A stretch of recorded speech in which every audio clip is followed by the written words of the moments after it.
자, 여러분들 시작하겠습니다. 오늘도 지난 시간까지 살펴본 16세기 그 다음에 그 뒤를 이어서 오늘은 17세기에 대해서 이야기하겠습니다. 17세기는 러시아 중세의 마지막 단계입니다. 그래서는 그 다음 단계에 이어질 피오도르 대제 시대 때부터 시작된다라 할 수 있을 러시아 근대와의 연결, 어떠한 과도기 이행의 시기로서 아주 매우 흥미로운 시기입니다. 드라마틱한 변화들도 매우 많이 펼쳐지고 있고 아주 복잡다단하게 사건이 전개되기도 하고 문학 또한 아주 마찬가지이고 아주 현란하면서도 도대체 뭔가 하나로 수렴시킬 만한 태제가 없어 보인다 싶을 정도로까지 문학 또한 아주 이렇게 그냥 원심적으로 펼쳐져 나가기도 합니다. 그러한 시기에는 만큼 17세기 매우 흥미로우면서도 또 흥미롭기 때문에 살펴볼 만한 의의는 충분합니다. 그래서는 전체 주제는 러시아 문학사 전체 맥락에서 이해하는 17세기 러시아 문학 이렇게 정하고서는 내용을 조금씩 살펴보겠습니다. 왜 17세기인가 먼저 잠깐 이야기하지 않을 수 없을 겁니다. 그리고 17세기 전환의 시기로서 과도기, 이행기, 뭔가 교량의 시기로 받아들인다고 했을 때 어떤 맥락에서 그렇게 이야기하는가 당연히 조금 이야기할 거고요.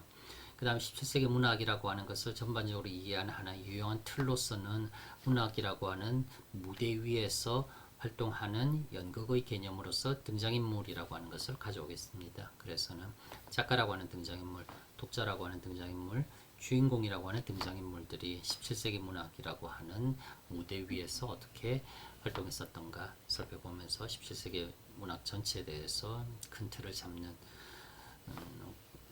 잡도록 하겠습니다. 그리고 마지막에서는 다시 문학사 전체로서 러시아 문학의 이해를 위하여라고 하는 러시아 문학이라고 하는 이 전체 흐름에 있어서 17세기 문학이 어떤 의미인가 다시 한번 더 살펴보면서 마무리 정리하도록 하겠습니다. 그리고 살펴보겠습니다. 왜 17세기인가? 중세와 근대 연결고리 새로운 왕조의 개창이 1613년 펼쳐지게 됩니다. 이야기하자고 하면은 러시아는 우리식으로 말하자면 고려, 조선 두 개의 왕조 정도밖에 없었습니다. 862년 노브고로트 지방에서 우리 땅에는 질서가 없으니 제발 우리 땅에 와서 우리들을 좀 다스려 주시오라고 하는 부탁에 의해 러시아 땅을 밟았었던 북방 이제 해상 세력들 마리아크인들이라고 하는 그들의 대장 류리크, 그때부터 뻗어 나간 류리크 왕조, 이반 그로즈네이 그리고 그의 아들 표도르로서 류리크 왕조라고 할 수 있을 류리크의 후손들은 끊어지게 됩니다. 그리고 아주 혼란한 시기를 15년가량 거치다가 중간에 보리스 고드노프라고 하는 상대적으로 이름 한번 들어보았다 싶은 인물도 등장합니다.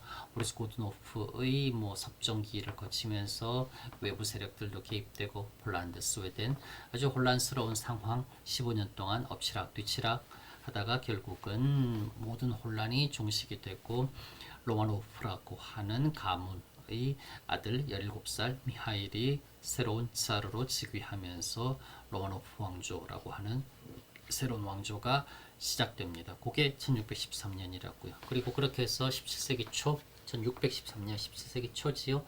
그렇게 시작된 개창된 로마노프 왕조는 러시아 혁명에 의해서 종식될 때까지 1917년까지 300년 약간 넘게 지속되어 나갑니다. 모스크바의 붉은 광장 앞에 있는 성 바실리 사원 앞에 이렇게 동상이 있습니다. 나중 기회 되고 경우 닿아서 러시아 모스크바 가게 되면은 뭐 언젠가 당연히 들러보겠지요. 붉은 광장 앞 정도는. 그때 이제 보면은 동상에 이렇게 서 있는 사람 팔을 하늘 향해 뻗치고 미니인이라고 하는 오늘날 니즈니 노브고로트라고 하는 모스크바에서 한 동쪽으로 거의 정동쪽으로 400km, 450km쯤 떨어진 도시입니다. 우리 딱 서울 부산 정도 거리예요. 그 니즈니 노브고로트라고 하는 지역의 평민이었었고 여기 이렇게 엉거주 주막에 약간 앉아 있는 사람은 바주아르스키라고 하는 그 지역을 다스리던 공후였었습니다. 1612년 11월쯤 이제 그거보단 사실은 약간 전인데 니즈니 노브고로트 지방의 미닌과 바주아르스키라고 하는 이 두 사람이 결국은 모스크바로 400km, 500km를 진격해 오면서 주변의 수많은 사람들을 규합해서는 결국 그 당시 모스크바를 점령하고 있었던 폴란드, 스웨덴 외국 군대 외세를 다 몰아내고 모스크바를 재탈환합니다. 그렇게 어려운 시기였었다고요. 차례 심지어는 모스크바가 외국에 의해 점령될 정도로 러시아 역사에서 모스크바가 외세에 의해 점령된 적은 딱 그때 한 번이었었습니다. 그렇게 모스크바를 점령하고 있었던 이제 이민족 타 지배 세력들 다 일소하고 새로이 시작된 왕조가 로마노프 왕조라고요. 그게 1613년입니다. 17세기 초에 일어났었던 사건이지요. 세기 초의 중요한 정치적인 어떠한 시발점이라고 할 수 있을 사건입니다. 확연히 러시아 전체 역사에서 왕조 둘 있었는데 마치 우리의 고려 왕조, 조선 왕조 정도 생각할 수 있습니다. 9세기 초에 862년 그때서부터 류리크로부터 시작되었다라고 말하자고 하면은 고려 왕조의 건국과 거의 비슷하고 로마는 두 번째 왕조로서 로마 왕조가 17세기 초에 생겨났으니 우리 조선 왕조의 건국보다는 좀 늦었지만은 어쨌건 대략 10세기부터 20세기 1000년 동안의 왕조 둘 있었던 우리 상황과 밑에 러시아 상황 크게 다르진 않습니다. 살펴보자고 하면은 두 번째 왕조 둘이 있었는데 두 번째 왕조가 17세기 초에 개창되었다라고 하는 것은 새로운 왕조의 개창이라는 의미에서는 당연히 17세기 전체의 큰 정치적인 어떠한 분기점인과 동시에 비단 17세기뿐만 아니라 확장시켜 보았을 때 러시아 전체에서도 이건 매우 중요한 정치적인 사건이었었습니다. 또 하나 더 17세기의 중요한 사건으로서 생각해야 될 것은 상크피테르부르크의 착상과 등장의 배경이 토대가 되었었던 이른바 모스크바 대공국과 폴란드와의 전쟁, 그리고 그 폴란드와의 전쟁에서 승리를 거둔 모스크바 대공국의 서쪽으로서의 팽창이었었습니다. 요 지역, 이제 요 전체 지역에서 요 붉은 사각형 안에 든 부분이 바로 요 지역들인데, 여기서 주황 색깔로 표시된 이 지역이 러시아와 폴란드와의 1654년 17세기 중반쯤 됐지요. 1667년까지 이어졌었던 13년쯤 이어졌었던 이 전쟁에서 모스크바가 승리를 거두고 폴란드에 대해서 그 승리에 대한 정당한 대가처럼 모스크바가 쟁취한 지역이 바로 이 주황 색깔로 표시되어 있는 이 지역들입니다. 이 주황 색깔로 표시된 지역인데 이 지역이 그냥 단순하게 어느 정도면 땅 넓혔다, 영토 좀 더 확장시켰다라고 하는 의미보다 훨씬 더 큰 의미를 지니니 바로 이 키예프라고 하는 곳을 드네프르 강을 중심으로 해서는 이렇게 흘러나간 이 드네프르 강을 중심으로 해서는 대체로 드네프르 강 동쪽 지역인데 이 키예프를 모스크바 대공국이 폴란드로부터 다시 탈환했다라고 하는 것, 모스크바 대공국으로서는 상당한 의미였었습니다.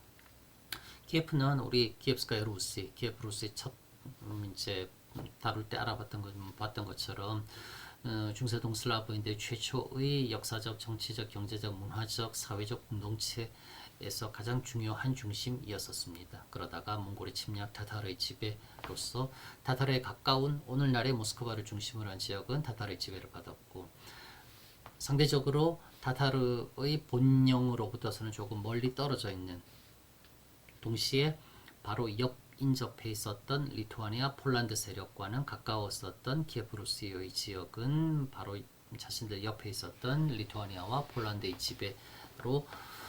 지배를 받게 되었습니다. 상당히 오랜 기간 그렇게 지배를 받으면서 당연히 사회적으로, 경제적으로 아주 힘든 상황이었었지만은 또한 그럼에도 불구하고 동슬라브인들의 정치적인, 문화적인, 종교적인 엘리트 등은 알게 모르게 자신들이 지배했었던 폴란드를 통해서 로마 가톨릭의 서구화, 근대화, 조금 이제 한마디로 동슬라브적인 것은 아닌 동슬라브와는 이질적인 문화라고 하는 것에 대해서도 키예프를 중심으로 한 성직자들, 고위 성직자들, 지배계층, 인텔리 계층 등은 받아들이고 있었다고요. 그러한 계층들이 키예프가 모스크바 대공국의 하나로 다시 합쳐지면서 모스크바에서는 이 키예프에 있었던 수많은 성직자들, 인텔리겐치아들 모스크바로 적극 초빙해서는 그들에게 배움을 자처했었습니다. 모스크바 입장에서는 훨씬 더 안전했었어요. 다른 이민족들보다는 모스크바 입장에서는 키예프루스 시대 때 이른바 한 할아버지의 자손이었다, 동포다, 형제다, 같은 정교도인들이다라고 여겼었던 키예프 지방의 사람들, 키예프의 사람들을 통해서 그들이 이미 축적하고 체현하고 있었던 조금은 자신들과는 다른 서구적인, 조금은 더 근대화된 그러한 이제 문명을 받아들인다라고 하는 것은 모스크바 입장에서는 훨씬 더 부담 없는 일이었었습니다.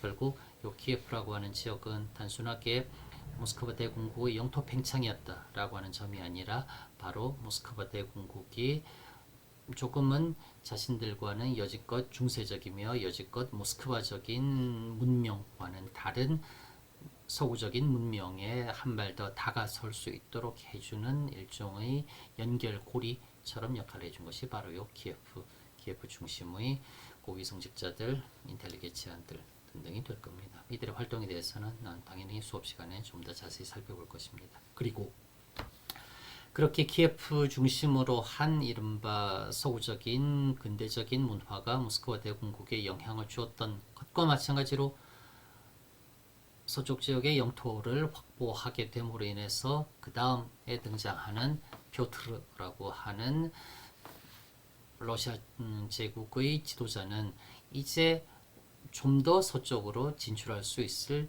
어떠한 때가 되지 않았던가 라고 하는 생각을 하게 되면서는 제국의 새로운 수도를 핀란드만의 늪지대인 곳에 새로 건설을 하고 바다로 나갈 수 있는 출구 이곳 항구에서 곧바로 서구와 접촉하리라 라고 하는 생각을 품게 되고 그것을 실현할 수 있게 해준 일종의 현실적인 토대를 마련해 준 게 바로 이 17세기 중반에 있었던 즉 표드르 대제가 1703년 상피즈르부르크를 건설하겠다라고 하는 그런 생각을 가능하게 해주었던 것은 60년 전쯤 두세 대 전쯤에 있었던 모스크바 대공국의 폴란드와의 전쟁에서의 승리 그로 인해서는 서구 쪽으로서의 확장 이거라고 생각할 수 있습니다. 즉 한마디로 표드르 대제가 마치 이집트의 파라오처럼 정말 모든 것을 자기 마음대로 하는 일종의 동양의 전제군주처럼 불쑥 어느 날 등장해서 자기가 그곳이 마음에 든다고 해서는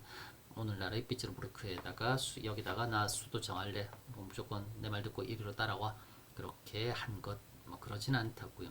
당연히 우리가 미처 눈치를 못 채고 있었고 우리가 미처 잘 깨닫지 못하고 있었지만은 당연히 어떤 역사적인 국가적인 삶의 변화라고 하는 것에 있어서는 당연히 어떠한 인과관계라고 적용할 수 있을 만한 원인들이 있었고 그러한 원인들이 중첩이 되면서는 논리적인 합당한 결과처럼 펼쳐진 사건 그게 제국의 새로운 수도 건설 상피즈르부르크로의 천도 18세기 초에 벌어진 역사적인 선택이라고 할 수 있을 겁니다. 그래요. 그럼 17세기 러시아 문학사 문화의 결정적인 전환기에 대해서 조금 더 자세히 알아보겠습니다. 러시아 역사 뭐 좁은 의미에서 역사가 아니라 하더라도 러시아라고 하는 지역을 대상으로서 우리가 조금씩 알아나간다라고 했을 때 반드시 머릿속에 어느 정도 담고 있어야 될 세 가지 기점이 되는 순간들이 있습니다. 988년 키예프 루시에서 비잔티움 제국을 통해서는 종교와 문자를 받아들였었던 그때 그 다음에 1917년 러시아 혁명이 일어났었던 그때 그 혁명 이후부터서는 소비에트라고 하는 정치체제가 펼쳐졌었지요. 그 다음에 하나 더 생각해야 될 게 1703년 표드르 대제라고 하는 사람에 의해서 제국의 새로운 수도로서 상피즈르부르크라고 하는 이곳을 건설하겠노라라고 하는 명령을 내렸던 때가 1703년입니다. 17세기라고 하는 시대는 즉 988년 뭐 이때부터 시작해가지고서는 종교 문자 받아들이면서는 기록 생활 통해서는 이제 역사 문명권으로 들어왔었으니까 요 988년 1000년이라 생각합시다. 1703년 1700년이라 생각하지요. 그러면 요 700년이라고 하는 요 시기가 러시아에서는 중세라고 이야기됩니다. 그리고 1700년 1703년 요때부터서는 표드르 대제가 이끈 18세기 근대화 서구화 개혁의 시기 그 다음 19세기 들면서는 러시아 제정의 전성기 뭐 그렇게 이야기를 한다고 했을 때 이 17세기는 중세 전체가 근대 전체로 넘어가는 시기이자 17세기라고 하는 그 세기도 세기 내부에서 세기 초 새로운 왕조의 개창 세기 중반 교회 개혁 종교 개혁을 통한 극심한 사회적인 갈등 분열 그 다음에 세기 후반 아까 방금 이야기했었던 이제 서쪽으로의 팽창, 폴란드와의 전쟁의 승리의 대가로서 서쪽으로의 팽창이 가능해졌고 그렇게 서쪽으로 팽창하면서 키예프를 통해서 받아들인 서구 문화, 그게 모스크바 대공국 수도 모스크바에도 영향을 미쳐서는 모스크바 대공국 사회도 상당한 이제 변화가 일어나게 됩니다. 즉 중세 전체가 근대 전체로 이행하는 이행의 과정이기도 하고 17세기라고 하는 그 세기 자체가 세기 초 새로운 왕조 생겨났고 세기 중반 사회 분열 일어났고 세기 후반에는 오히려 영토적인 팽창을 통해서는 받아들였던 이질적인 남의 문화가 그들의 모스크바 내부에도 영향을 미치기 시작해서는 자체 그 자체 전체가 변화를 불러일으키게 되는 그러한 좁은 범위 내에서도 변화가 일어나는 이행기 과도기의 과정이라고 생각할 수 있습니다. 아주 흥미로운 시대가 바로 17세기예요. 전환기의 의미라고서 이야기하자고 하면 현란한 세계, 과도기, 소요의 세기, 문트가 휘니비게크라고서는 문트가 뭐 이렇게 이러저러 일어나는 저항, 밀란, 아래로부터의 하층 민중들의 반란 그런 것들을 뭐 문트라고서 러시아에서 이야기한답니다. 어쨌건 17세기 전체에 거쳐서 단 4년을 제외하고서는 외부와의 전쟁이 되었건 내부에서 이러저러한 소요 사태, 반란, 밀란, 농민전쟁 등등 수많은 사건들이 일어나고 계속되는 등 17세기는 한마디로 결코 평탄했었던 시기는 절대 아니었었습니다. 농민전쟁 가장 대표적인 경우로서는 스탠크라즈인의 반란이라고 하는 것 나중에 수업 시간 좀 더 자세히 이야기하겠습니다. 한편 17세기 세기 중반에는 교회개혁을 둘러싼 심각한 사회적, 종교적인 갈등, 분열이 결국은 이루어졌었습니다. 이게 또 한편으로서는 18세기 교회와 정치의 분리라고 하는 사건으로서 이어져가는 도화선이 되기도 했었는데 어쨌건 17세기 중반 심각한 대가를 치르면서 사회 분열이라 할 수 있을 교회개혁을 둘러싼 갈등 또한 벌어졌었습니다. 한편으로서는 제국의 성장의 발판으로서 17세기 모스크바 대공국은 서쪽으로만 진출한 것이 아니라 시베리아 쪽으로도 동쪽으로도 진출했으니 시베리아 전체를 일단은 확보하게 됩니다. 그게 또한 17세기 모스크바 대공국 시대에 펼쳐졌었던 사건이기도 합니다. 그래서 아주 여러 다양한 이질적인 세력들을 포괄하는 거대한 하나의 정치적인 구심체라고 하는 제국으로서 성장해 줄 수 있는 발판 바로 17세기에 만들어졌다라고 이야기할 수 있어요. 서로 다른 두 세계의 접촉과 영향, 수용과 서진의 발판 마련, 아까 이야기했었던 이제 폴란드와의 충돌의 승리, 그리고 인해서는 과거 키예프-루스 시대 때의 중심이었었던 키예프를 다시 모스크바가 수복하게 되고 그렇게 수복한 키예프의 고위 성직자들, 지식인들 통해서는 그들이 뭐 담지하고 있었던 그 당시 로마 가톨릭 중심으로 한 앞선 서구 문화라고 하는 것을 모스크바 대공국으로서도 흡수할 수 있었다고요. 그 이야기입니다. 그리고 그렇게 폴란드를 통해서 주로 로마 가톨릭 문화를 통해서 이제 모스크바로서 흡수되었었던 이러저러한 많은 세속적인 문화라고 하는 것을 바로크 문화라고서 그렇게 흔히 통칭해서 말하고 그러한 바로크 문화라고 하는 것의 영향을 통해 결국은 무언가 우리 전통적인 생활 양식, 모스크바적인 그리고 우리만의 중세적 생활 양식이 아닌 다른 어떠한 생활 양식이 있구나라고 하는 것을 깨닫게 되고 그러한 다른 생활 양식에 좀 더 직접적으로 가닿고자 했었던 어떠한 거대한 끌어오르던 욕망 그것이 바로 퓨어트르 데제라고 하는 사람에 의해서 바다로 직접 나가서 그러한 다른 생활 양식을 보여주고 있는 이들과 직접 접촉하자라고 하는 거대한 문화적인 욕망 그게 결국은 밖으로 표출된 게 상페테르부르크라고 하는 제국의 새로운 수도의 건설 1703년 퓨어트르 데제에 의해 나중에 구체화되는 그 경우입니다. 결국 그래서 앞에서도 얘기했던 것지만은 불쑥 벌어진 사건이 아니라 17세기라고 하는 세기 전체가 보여주었었던 사건이 결국은 퓨어트르 데제에 의해서 그렇게 겉으로 드러났다라고서 이해하는 게 훨씬 더 타당할 겁니다. 과정의 과정으로서 방금 말했던 것처럼 중세 전체가 근대로 이제 옮겨가는 과정 중에서 17세기라고 하는 세기 내부는 또한 세기 초 새로운 왕조의 개창, 세기 중반 사회의 분열, 종교개혁이라고 하는 계속 종교개혁을 이야기하는 이유가 수요일날 수업 시간에 이야기할게요. 지금 이야기하면 너무 길어지겠다. 그 다음에 17세기 후반 받아들여졌었던 외래의 문화를 통해서 자체 내에서도 문화적인 변화가 일어났다라고 하는 점 이렇게 보자고 하면 17세기라고 하는 그 세기 자체 또한 변화가 일어나고 있었던 어떠한 이행기, 과도기라고 그렇게 말할 수 있을 겁니다. 어쨌건 뭐 몇 번 이야기했지만 17세기 아주 흥미로운 시대입니다. 17세기 문학을 전반적으로 재구성해보자고 한다면은 연극의 용어인 등장인물, 이제 이스토브유슈얼리츠라고 하는 등장인물이라고 하는 이제 연극의 개념을 빌려와서 문학이라고 하는 무대 위에서 활동했었던 작가라고 하는 어떠한 등장인물, 행동인, 독자라고 하는 등장인물, 행동인, 주인공이라고 하는 등장인물, 행동인 그들이 상호작용을 통해서 서서히 이른바 글쓰기라고 하는 정신적 활동이자 지적 활동의 결과로서 문학이라고 하는 것을 이루어 나갔었던 그 과정, 조금씩은 서구화되어 갔었던 그 과정을 설명할 수 있을 것 같아요. 세기 초반 작가로서 작가 계층이 많이들 등장합니다. 이건 어떻게 생각하면은 당연할 수밖에 없습니다. 수많은 그런 역사적인 정치적인 격변의 시기를 보고 겪으면서 지금 내가 살아가고 있는 오늘은 과연 어떠한 시대인가라고 하는 것에 대한 성실한 기록으로서 역사적 문헌들이 17세기 초 이른바 동란의 시기 새로운 왕조가 개창되고 난 뒤 과거를 소급하는 회고하는 입장에서 쓰여진 수많은 역사적 문헌들이 17세기 초 특히 아주 많았었습니다.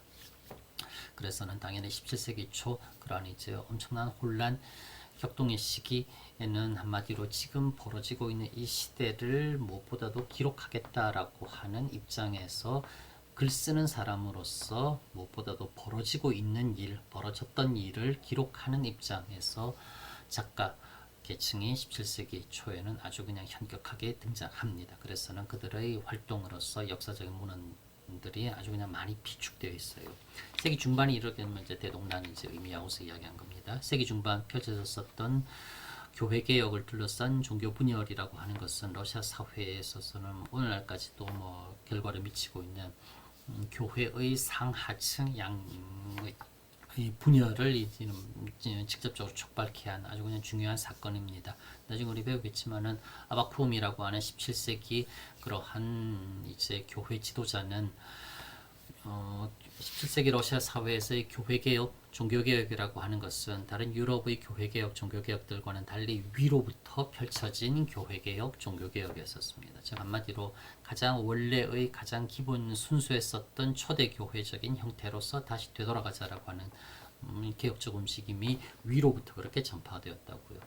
뭐 루터의 95개 반박문 같은 경우를 비롯해서는 프로테스탄트 교회 전반적인 유럽 대륙의 종교 개혁은 아래로부터서의 개혁이 아래로부터 위를 향한 개혁의 움직임이 이제 요구했다고 하면은 러시아는 조금 아이러니하게도 위에서부터 전체적으로 개혁을 이루자라고 하는 그런 요구. 여기에 대해서 러시아 민중들, 일전과 기층 민중들은 개혁에 상당히 저항적이었었습니다. 왜 바꾸려고 하지? 무슨 의도로 여지껏 전승되어 내려오던 우리의 전통이라고 하는 것을 왜 바꾸려고 하지? 뭔가 바꾸려 한다라고 하는 자체에 대해서 러시아 기층 민중들은 심각한 의구심을 품었었고, 그러다 보니 자연스럽게 교회 개혁, 사회 이제 교회 개혁에 대해서 저항적인 움직임, 그러한 교회 개혁에 대한 저항을 가장 대표적으로 이끌었었던 인물이 아바쿰이라고 하는 사제였었습니다. 그 사제가 남긴 자신의 삶의 기록, 그거 이제 생애전의 시간에서 우리 잠깐 언급했었던 아바쿰의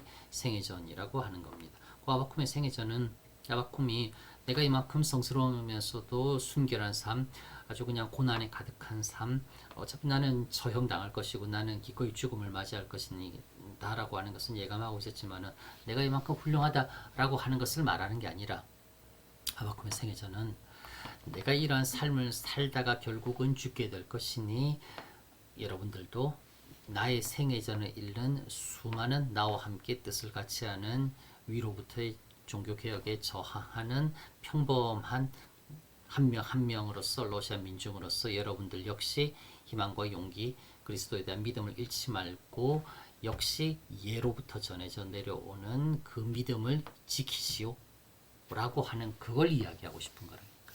즉 아바쿰의 생애전이라고 하는 것은 쓴다라고 하는 사람으로서 아바쿰도 중요하지만은 오히려 아바쿰이 더, 그리고 그 당대의 시대적인 분위기가 훨씬 더 초점을 맞추었던 것은 수많은 사람들에게 그것이 파급되기를, 영향을 미치기를 원했었던, 즉 많은 사람들이 아바쿰의 생애전과 같은 텍스트를 읽으면서 자의식을 갖춘 한 명 한 명으로서 성장하기를 바랬었던, 진정한 의미에서 읽는 사람으로서 독자라고 하는 이 계층이 형성되기를 원했었던 그러한 시대가 17세기 중반이었었습니다. 그래서는 그 독자라고 하는 사회적인 계층이 확대되어 갖고 생겨나기 시작했었던 것, 그게 17세기 중반의 경우라고 말할 수 있습니다. 뭐 요거는 또 어떻게 생각하자고 하면은 16세기에 있었던 인쇄국의 성립으로 인해서는 아즈부카라고 하는 철자집 등이 이제 많이들 발행되면서 사람들이 조금씩 글을 읽기 시작했으니 평범한 사람들에도 어느 정도 문맹이 깨쳐지면서 글을 읽는 사람들이 등장하기 시작했기 때문에 결국은 독자층이 형성되어 나갔다라고도 당연히 생각할 수 있습니다. 즉 17세기 중반에 아바콤이라고 하는 뭔가 아주 개성적인 캐릭터가 등장해서 그 사람이 글을 멋지게 잘 썼기 때문에 그 글을 읽겠다고 사람들이 갑자기 확 늘어난 게 아니라 17세기 이전 이미 16세기에 인쇄국이 생겨나면서 제한된 요 발행 부수이지만 어쨌건 철자집 등이 그렇게 인쇄되고 그게 조금씩 퍼져나가면서 글을 깨치기 시작한 사람들도 생겨나서는 독자라고 하는 계층이 형성될 수 있었던 상황을 16세기부터 예비하고 있었기 때문에 17세기의 사건이 발생하자 그때 독자층이 확장될 수 있었던 모든 것이 언제나 인과관계에 의해서 연결된다라고 생각할 수 있을 것이지 불쑥 그 시대 때 특정 시대 때 폭발적으로 일어나는 현상이라고서 생각할 수 있는 것은 사실 그리 많지 않을 겁니다. 어쨌건 세기 중반 독자라고 하는 계층은 문학이라고 하는 무대에 또한 화려하게 등장했었던 또 한 명의 등장인물이라고 말할 수 있을 것입니다. 마지막 등장했었던 등장인물은 주인공이에요. 주인공은 마지막에 온다라고 말할 수 있겠지만은 이른바 문학작품의 주인공입니다. 키예프에서 활동했었던 고위 성직자들, 그 다음에 지식인들, 그들이 모스크바로 와서 모스크바에서 아주 열정적으로 활동하게 되면서 키예프의 성직자들, 지식인들이 보여주었었던 새로운 양식의 중세적이며 전통적인 방식의 글쓰고 글 읽기가 아닌 새로운 양식의 이른바 문자 문화를 선보이기 시작하자 모스크바에서도 아주 그냥 기꺼이 그렇게 빠져들어가기 시작합니다. 그렇게 하면서 키예프 중심의 그런 이제 성직자들, 지식인들이 보여주었었던 자신들이 체현하고 있었던 서구적인 글쓰기 문화 중에서 가장 중요한 특징 중에 하나는 이른바 주인공이라고 하는 허구의 등장인물의 구상 그리고 그의 활동이었었어요. 결국 문학적인 주인공이라고 하는 것이 키예프 지식인들 통해서는 모스크바로 전해지게 되고 그게 모스크바 사회에서도 반응을 얻으면서는 문학적 주인공이라고 하는 것이 문학적 주인공의 개념이 모스크바 문학에서도 생겨나게 되고 결국은 그게 일종의 중심적인 주된 현상으로서 자리를 잡게 되더라고요. 그렇게 문학적인 주인공이라고 하는 것은 무엇보다도 캐릭터가 뚜렷해지게 됩니다. 그리고 모스크바에서의 문학은 어쨌건 실제 그러한 인물이나 실제 사건이 있었던 것에 대해서 약간의 극화가 이루어졌다라고 하면 이제는 완전히 정말 아무것도 없는 것에서부터 완전히 가짜로 만들어내다시피 하는 허구적인 그러한 플롯이라고 할 수 있어 사건, 허구적인 주인공 등등이 이제 모스크바 문학에서도 등장하기 시작합니다. 그리고 여기다 하나 더 플러스하자고 하면은 시라고 하는 것도 등장하기 시작하고 서구적 개념의 시라고 하는 것 또한 모스크바에서도 본격적으로 이제 수용되면서 조금씩 싹이 자라기 시작하고 역시 마찬가지로 드라마라고 하는 가장 간접화된 장르 또한 역시 출현하게 됩니다.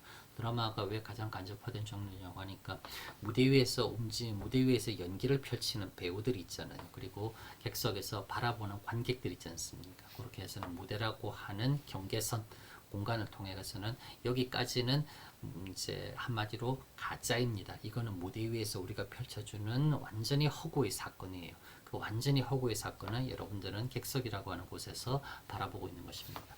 라고 하는 의미에서 드라마라고 하는 것은 이른바 허구화, 문학의 간접화라고 하는 것을 가장 극명하게 형식에서 뚜렷하게 무대, 객석으로 나누는 것에서는 이제 알려주는 것이라고 말할 수 있어요. 어쨌든 그런 드라마가 또한 18세기, 17세기 후반 본격적으로 등장하면서 17세기라고 하는 무대 전체에서 제일 먼저 등장했었던 작가는 처음 등장해서 끝까지 계속 하면서 활동하고 있어요.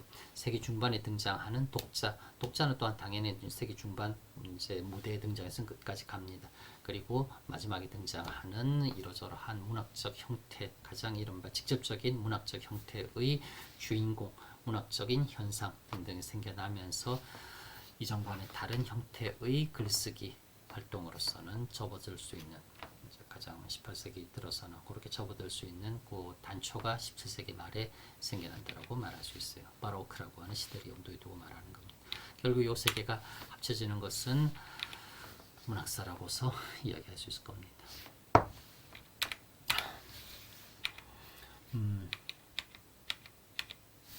이런 부분들 조금 보세요. 직접과 연속에서는 아까 이야기했던 것은 그냥 요 세기 초에 작가만 생겨나고 세기 중반 되면 작가는 사라지는 것이 아니라 세기 초에 생겨난 작가는 세기 말까지 끝까지 가고 18세기에도 넘어가서 계속 작가의 존재는 이제는 활동하기 시작한다고요. 17세기 중반에 생겨난 독자는 세기 중반에만 잠깐 생겨나고 세기 말에는 사라지는 것이 아니라 17세기 중반에 생겨난 독자는 이제 끝까지 쭉 간다고요. 17세기 말에 생겨난 주인공은 17세기 세기 말에만 생겨나는 것이 아니라 그때 생겨나서 당연히 쭉 간다. 그런 의미에서 집중과 연속, 수식적 사회적인 변화, 문학 자체 내부에서의 그런 이제 역사적인 변화, 그 다음에 시대와의 수평적인 맥락, 그것 또한 함께 살펴야 된다. 그게 문학사다라고 하는 것, 개강 OT에도 늘 이야기했었습니다. 문학적인 증거로서의 책, 그리고 그 자체 고교도의 생애전, 그리고 모스크바 크렘린의 연대기 있는 나중에 수업 시간에 이야기할게요. 그런 부분이 있습니다. 과거의 현재를 잇는 17세기 장소로서 니콜스카야 울리츠라고 하는 모스크바 붉은 광장, 이렇게 90도 맞닿아 있는 그 자그마한 짧은 길 있습니다. 인쇄국 1654년 생겨났었던, 그리고 오늘날까지 고 니콜스카야 울리츠라고 하는 곳은 16세기, 17세기, 18세기 관통에서는 21세기까지 지속적인 의미를 갖고 있습니다. 중세에서 근세로 연결고리로서 하나 이야기할 수 있을 만한 게 고등 세속 교육기관, 즉 이전까지 중세적인 맥락에서 교육이라고 하면 그것은 종교적인 맥락에서의 교육이었어요. 즉 한마디로 신학적인 그리고 종교적 텍스트 문헌을 읽고 기록하고 쓰기 위해서 이른바 글을 배울 필요가 있었던, 그게 아니라 세속적 의미에서 교육이 필요하다라고 하는 것을 깨닫기 시작했고, 그러한 세속교육, 가장 고등세속 교육을 펼쳤던 곳이 슬라브 그리스 라틴 아카데미라고 하는 곳이 있습니다. 슬라비아는 그레코 라틴스카 아카데미아라는 곳이 있고, 이것 또한 니콜스카야 거리에 있고, 요게 18세기 러시아의 아리스토텔레스라고 말할 수 있을 전방위적인 지식인으로서 모스크바 종합대학 유니버시티의 설립자인 미하일 바실리위치 로모노소프가 또한 이 고등세속 교육기관으로서 슬라브 그리스 라틴 아카데미에서 배우기도 합니다. 그래서는 이야기하자고 하면은 그냥 산발적으로 툭툭툭 떨어져 존재하는 현상들이 아니라 아주 그냥 맥락 속에서 지속적으로 벌어지고 있는, 연속되어 가고 축적되어 가는 사건, 그러니까 결국은 문화사이자 문학사라서 이해할 필요가 있다, 그 이야기입니다. 요게 이제 니콜스카야 울리츠에 있는 그 이제 연적인 민트색에다 흰색 부조되어 있는 게 요게 초기 인쇄국 건물이지요. 여기에 나이트 메스제나 오지든 하질시아 비추아드네이트 보르 하고서는 이곳에 바로 인쇄국이 있었고, 1563년 이반 피오도로프가 최초의 러시아 서적을 인쇄했었다는 기념연판 보되어 있는 곳이라고 이야기했었지요. 1564년에 처음 등장하기 시작했었던 이제 러시아 인쇄문헌들. 그 다음에 여기 들어가면 이제 자이코노스파스키 모나스티르라고서는 수도원이 있습니다. 이 수도원에 있는 지금 사제로 있는 사람이 고려인이에요. 알렉산드로 송 신부님이라고. 나도 몰랐었는데 우연히 이제 알게 되었었던, 모스크바에서 이제 고려인 신부님이십니다. 내가 찍은 사진이에요. 그 다음에 그 옆에 있던 여기 이제 여기 수도원이고, 이 수도원 건물이 또한 이제 슬라브 그리스 라틴 아카데미의 건물로서 쓰여졌었다고요. 이 수도원 건물이 요 이제 자이코노스파스키 모나스테리오 수도원 건물이 비추아드네이드 보르라고 쓰는 저기 민트색 건물하고 바로 옆 건물이에요. 그래서 그냥 처음에는 이제 같은 건물처럼 그렇게 인식되고 쓰여졌었습니다. 마지막 마무리입니다. 다시 문학사로서 러시아 문학의 이해를 위하여 5분 잠깐 이야기할게요. 17세기 러시아 문학에 대해서 이야기할 때 17세기 러시아 문학은 어떻게 생각하죠? 중세의 마지막 시기로서 중세의 맹장이냐, 아니면은 근대의 조금은 외면하고 무시하기는 힘든 어떠한 앞부분으로서 뭐 근대의 가발이냐, 그렇게 비유적으로 말하는 분들도 있는데 이것도 저것도 다 아니라고요. 선행하는 시대, 이제 중세 시대, 그 다음에 그 뒤에 올 이제 18세기 근대의 시대에 사실상 어떻게 생각하자고 하면은 두 시대를 이어주고 있는 연결과 교량의 시기이면서 또한 그 두 시대에 또 종속되지 않는 아주 독자적인 의미를 갖는 시대가 바로 17세기라고 이야기할 수도 있을 것입니다. 1703년 상피츠부르크라고 하는 제국의 새로운 수도의 건립으로 그 이전 시대는 전근대적인 중세이다. 그 다음에 피터부르크라고 하는 제국의 새로운 수도가 건립되기 시작하면서 이제 러시아는 서구와 근대화 개혁화되면서 러시아는 버전 2.0으로 업그레이드되는 뭔가 새로운 시대다. 그렇게 일도 양단 딱 나누어 버릴 수 있는 그런 시대가 아니라고요. 문학 사적인 맥락에서는 그렇게 이해하는 것은 올바르지 않습니다. 검고 기름진 토양, 추르나제임이라고서는 오늘날 우크라이나 지방을 비롯해서는 아주 그냥 그 비옥한 토양 있지요. 추르나이제밀야 흑토지대라고 말하는 그 추르나제임이라고 지리에서 말했지만 그 검고 기름진 토양은 중세시대 때 이미 만들어지기 시작했다고요. 즉 러시아 역사 최초의 시기부터 러시아 특유의 종교적인 영성, 민족주의적인 역사의식, 비판적 정신, 서정성 등이 이렇게 그냥 꾸덕꾸덕꾸덕꾸덕 계속 쌓여 나가기 시작했다고요. 온축이라고 하는 말은 이렇게 그냥 계속 이렇게 쌓여 나간다라고 하는 것을 표현합니다. 18세기 서구화 개혁으로서 이른바 서구식 화분이 만들어졌습니다. 나중에 정영주 선생님 그 러시아 문화여행에서 왜 로모노소프 도자기 공장에서 만들어지는 많은 예쁜 러시아 도자기에 대해 이야기 많이 하잖아요. 수업 시간에. 피오트르 대제의 근대화 개혁의 영향 아래 그러한 중세시대 때부터 이어져 내려온 그 검은 기름진 비옥한 토양으로서 그게 중세시대 때 이른바 컨텐츠를 담아낼 수 있는 가장 기본적인 배경이 된다고 하면은 그걸 그 흙을 담아내는 아주 예쁜 서구식 화분이라고 하는 것이 18세기에 만들어졌었다고요. 피오트르 대제의 근대화 개혁 이후로 아름다운 화분이 서구식으로 잘 만들어지고 그 다음에 낭만의 장미와 사실의 숲 중세로부터 전해 내려오던 풍요로운 검은 흙을 담은 18세기 서구의 방식대로 만들어진 아름다운 화분에 19세기 접어들면서는 사람과 같은 고독의 장미가 피어나고 낭만주의 이야기하는 겁니다. 세기 중반에는 울창한 자작나무와 전나무 숲이 이루어지기 시작했으니 리얼리즘 말하는 겁니다. 도스토옙스키, 톨스토이, 체홉, 투르게네프 등등등 러시아 문학사는 그렇게 인류 공통의 문화유산이 되어 나갔던 것이라고 생각할 수 있어요. 그렇게 러시아 문학사 전체를 이해한다고 했다고 하면은 중세시대 그 다음에 1703년 피오트르 대제의 서구화 개혁으로서는 나누어졌다라고 하는 것이 그냥 여기까지는 완전히 그냥 중세라고 하는 전근대적인 어떠한 이상한 시기 피오트르 대제의 근대화 개혁 이후 러시아의 근대는 또 어떠한 다른 시기로서는 상대 양자가 완전히 끊어지는 것이 아니라 17세기라고 하는 요 연결 고리를 통해 중세의 마지막 부분, 근대의 첫 부분을 17세기가 한쪽 잡고 한쪽 잡고서는 연결 지어지고 있는 교량의 시대로서 이해할 수 있을 것이라고요. 결론하자고 하면은 17세기를 잘 이해하는 것이 러시아 문학사 전체를 올바르게 이해하는 가장 중요한 키스톤 의 역할을 17세기가 하고 있다라고 생각할 수 있습니다. 그렇게 해야 됩니다.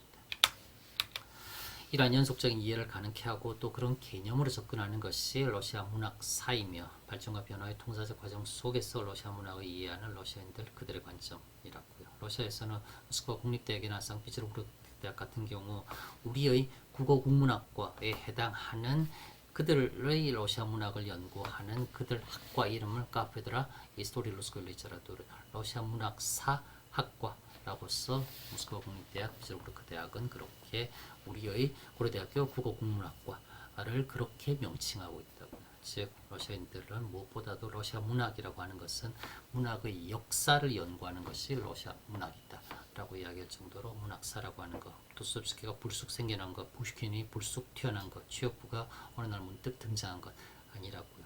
역사적인 인과관계 하에서 결국은 푸시킨이 생겨나고 도스토옙스키가 탄생한 것이며 취업부라고 하는 인물이 발생했다라고 이해하는 것. 그게 러시아 문학사의 관점입니다. 그걸 우리는 좀 이해를 해야 되겠다는 거고요. 그래요. 이렇게 해서는 17세기 문학 전체에 대해서 이야기했습니다. 수요일날 수업 시간에 나머지 부분들 조금씩 자세하게 언급하도록 하겠습니다. 그래요. 고생 많았습니다. 수고했습니다.